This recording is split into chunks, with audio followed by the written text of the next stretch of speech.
இன்றைக்கு திராவிட முன்னேற்ற கழகம் என்றால் ஊழல், ஊழல் என்றால் திராவிட முன்னேற்ற கழகம். இந்தியாவில் பல மாநிலம் இருக்குது, எந்த மாநிலத்திலும் ஊழலுக்காக கலைக்கப்பட்ட அரசாங்கம் கிடையாது.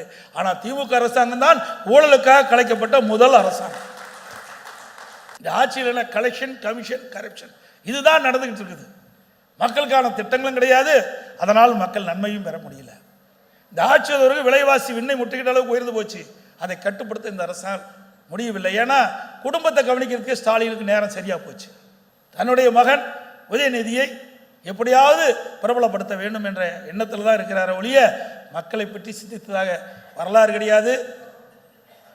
அதோட கட்டுமான பொருட்களுடைய விலை கடுமையாக உயர்ந்துட்டது. இருக்கிற நகரத்தில் இருக்கிற அத்தனை மக்களுமே ஏதாவது வீடு கட்ட வேணும், கடை கட்ட வேணும்னா இன்னைக்கு அதிமுக ஆட்சியில் ஒப்பிட்டு பாருங்க. இன்னைக்கு ஜல்லி விலை என்ன, எம்சாண்ட் விலை என்ன, சிமெண்ட் என்ன, என்னது செங்கல் என்ன விலைன்னு பாருங்க, மரம் என்ன விலைன்னு பாருங்க. இனிமேல் வீடு கட்டணும்னா கனவுல வீடு கட்டிக்கலாம். நிஜத்தில் இந்த ஆட்சி இருக்க வரைக்கும் வீடே கட்ட முடியாது.